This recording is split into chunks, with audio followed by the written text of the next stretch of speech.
Jai Hind, ladies and gentlemen. Very warm welcome and greetings of the day. Aviation Safety India, a dedicated and highly committed aviation safety organization, is working for the safety of each one of you. We wish to present an educative video, Good Approach Briefing, essential for safe landing, on our YouTube channel for refreshing and enhancing the knowledge of the operators, pilots, and air traffic controllers. So here we go. It is a well-known fact that most of the accidents occur during approach and landing. Safe approach and landing, particularly during adverse weather and runway conditions, is quite a challenging task. Good approach briefing is a prerequisite for safe and efficient landing. Approach briefing must be taken seriously by the pilots, and they must plan and prepare well in advance to conduct effective and meaningful briefing. A proper approach briefing will ensure a better crew resource management, better crew coordination, situational awareness, and assessment of risk factors.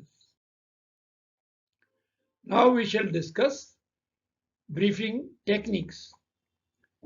The importance of the correct briefing technique must be appreciated by the pilots. Briefing should be interactive, and the understanding and agreement of the pilot flying and pilot monitoring should be confirmed after each phase of the briefing. An interactive briefing will provide the pilot flying and pilot monitoring an opportunity to confirm whether the correct approach charts and the correct setup of navigation for the assigned landing runway has been undertaken, and share a common mental image of the approach. The briefing should follow the logical sequence of the approach and landing and must be to the point. Routine and formal repetition of the same information on each flight may become counterproductive. Anything that may affect normal operation, like system failures, weather conditions, or other particular conditions, should be carefully evaluated and discussed. The briefing should help the pilot flying and pilot monitoring to know the sequence of events and actions, as well as the special hazards and circumstances of the approach. Descent preparation and approach briefing should be conducted at least 10 minutes before reaching the top of descent point. Now we shall discuss the scope of the approach briefing. The approach briefing should include various aspects of the approach and landing, including a possible missed approach and a second approach or diversion. The approach briefing should include minimum safe altitude, terrain, man-made obstructions, and other hazards, Approach conditions, that is weather and runway conditions. Instrument approach procedure details, including the initial steps of the missed approach procedure and stabilization height.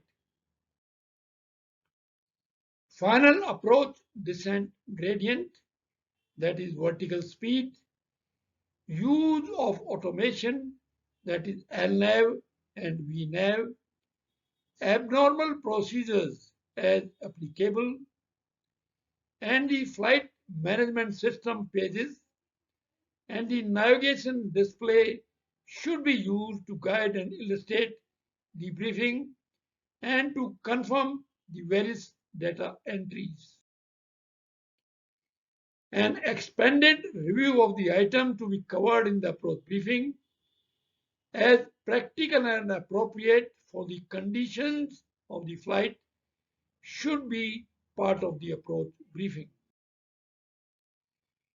Now, during the approach briefing, the pilots should discuss the status of the aircraft, that is, any failure or malfunction experienced during the flight. Discuss the possible consequences in terms of operation and performance related to final approach speed and landing distance. Fuel on board, minimum diversion fuel, and available holding fuel and time are other essential points for approach briefing. Now we'll discuss top of descent point. Confirm or adjust the top of descent point computed by the flight management system as a function of the expected arrival, that is, following the published star or radar vectors. Now we'll talk about approach charts. In approach charts, review and discuss the following items using the approach chart and the FMS and ND as applicable. Designated runway and approach type, chart index numbers and date, minimum safe altitude.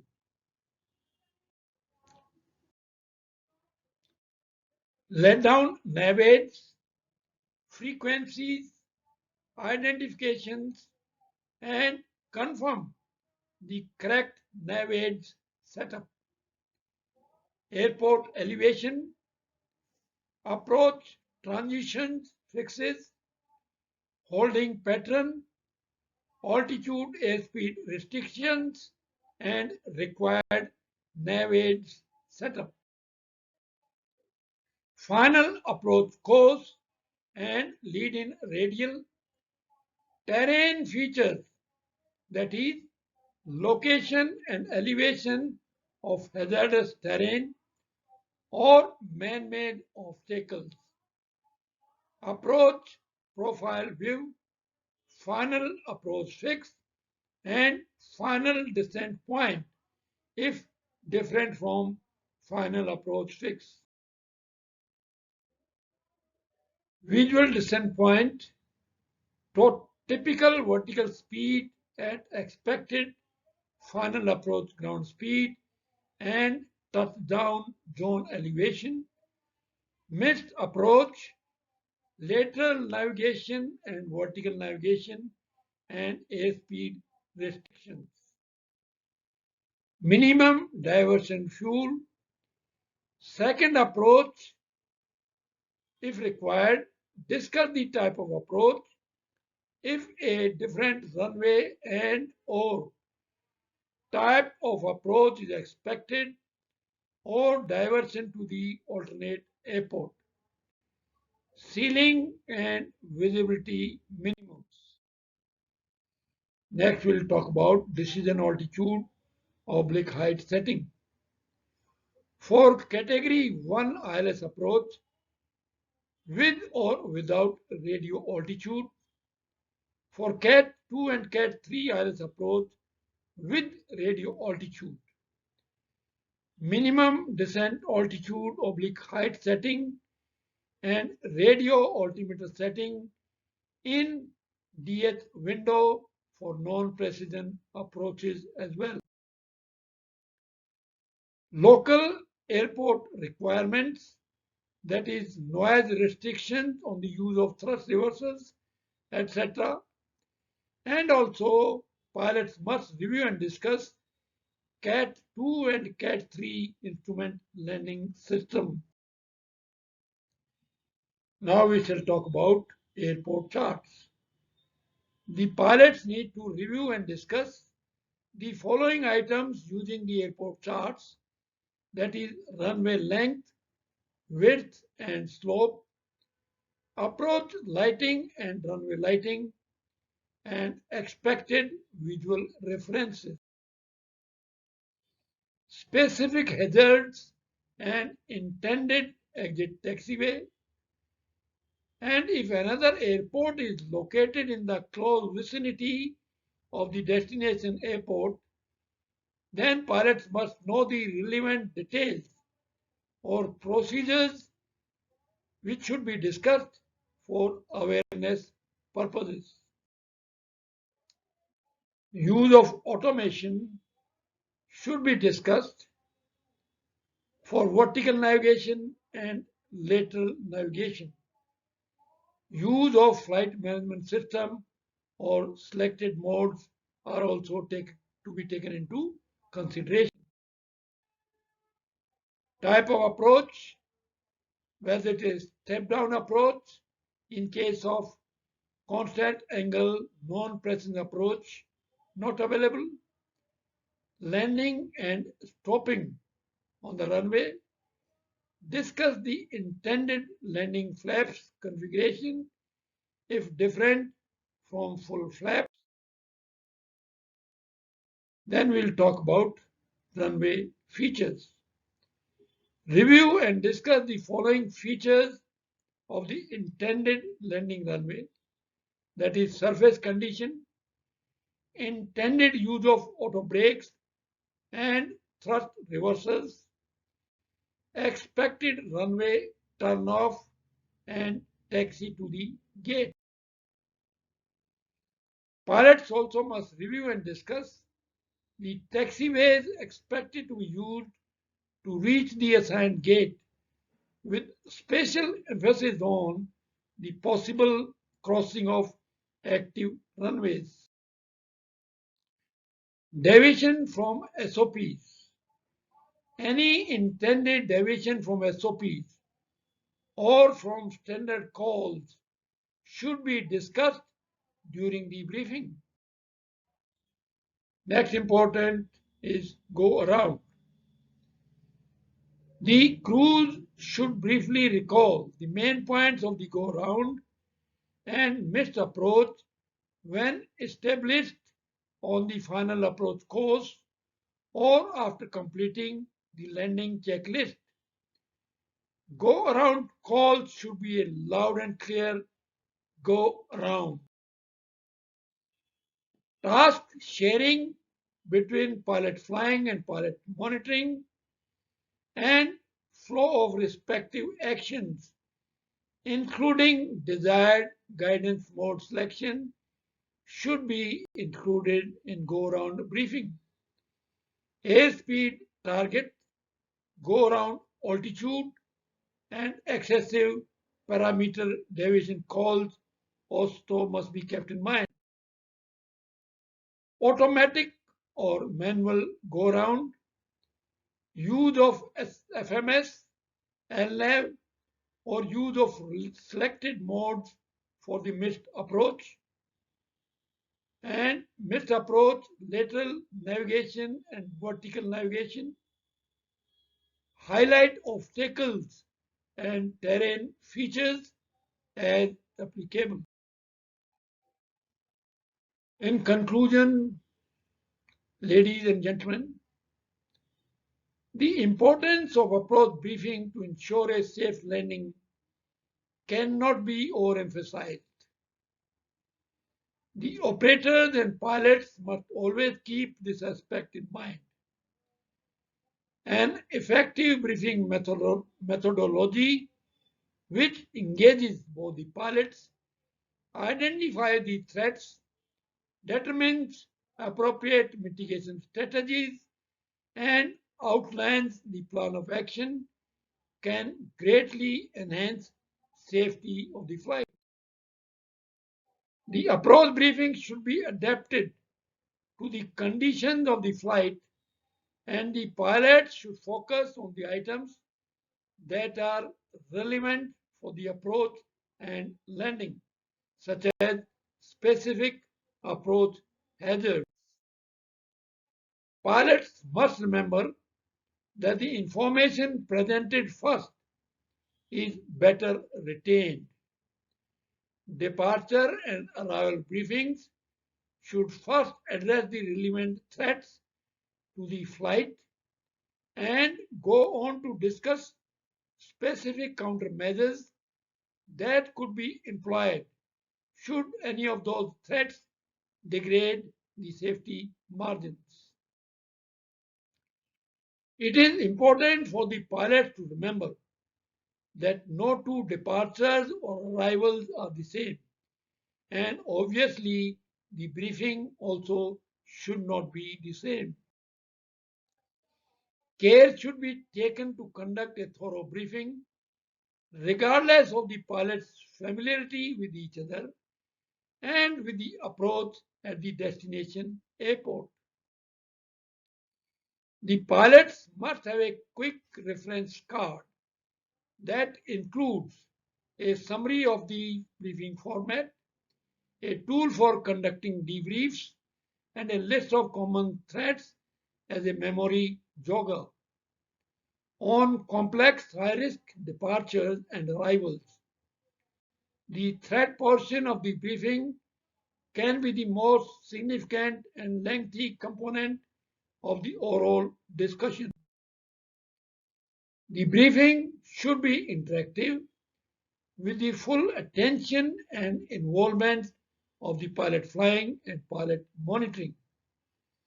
The role of the pilot monitoring is important since pilot monitoring can play a significant role in noticing and re-establishing safety margins should they deteriorate. An approach briefing should include the minimum safe altitude, terrain and man-made obstacles, weather conditions and runway conditions, other approach hazards as applicable, minimums in terms of ceiling and visibility or runway visual range, stabilization height, correct setup of the flight management system, and missed approach. The departure and arrival briefing by the pilot flying should conclude with a recap of the critical threats and associated countermeasures, as well as specific pilot monitoring duties for each particular departure or arrival. Now we shall talk about some important points which the pilots need to keep in mind. Birds on final approach and animals on runway have caused number of serious accidents oblique incidents to the aircraft oblique helicopters. Pilots should be aware about the particular airports which are known to have high bird activity like Ahmedabad, Goa, Chennai, Delhi, Kolkata, etc. These airports are known to have high bird activity. In coming days, drones are going to pose serious threat to aircraft oblique helicopters on takeoff and approach particularly. Another hazard is related to laser lights which can blind and disorientate pilots. balloons, kites, and Chinese lanterns in the air can compromise safety. When approaching on a multi-runway airport like Delhi, pilots must confirm correct alignment with the assigned runway on final approach, since particularly during poor visibility conditions, pilots are known to have aligned themselves with the wrong runway. Pilots should be aware of the location of other airports in close vicinity of the airport of intended landing and ensure that they are on the correct airport and runway. There are number of runways in close proximity of each other, that is Chennai Tamram, Coimbatore Sulu, Mumbai Juhu, Patna Beta, Hyderabad Begumpet, Hakimpet, Dundigal. These are some of the examples of the airports which are located in close proximity of each other. I would like to share a very interesting incident when a Boeing 747 of Saudi Arabian Airlines mistakenly landed at Air Force runway at Tamram instead of Chennai due to proximity of Tamram and Chennai airport. The pilots should be aware about the construction activities on the airport, particularly the construction of parallel runway, if any, and its status at the destination airport. An airline aircraft mistook the parallel runway under construction at Maldives as the runway for landing and almost landed at the runway under construction. I am indeed grateful to you all, ladies and gentlemen, for watching the video presentation on good approach briefing, essential requirement for safe landing. Kindly view the aviation safety related videos of Aviation Safety India on YouTube with the seriousness and attention it deserves. We plan to upload one video presentation every week on an aviation knowledge related subject for your benefit. We look forward to your kind support, cooperation, comments, and suggestions. Wishing you all a happy and safe flying and many, many happy landings. Jai Hind.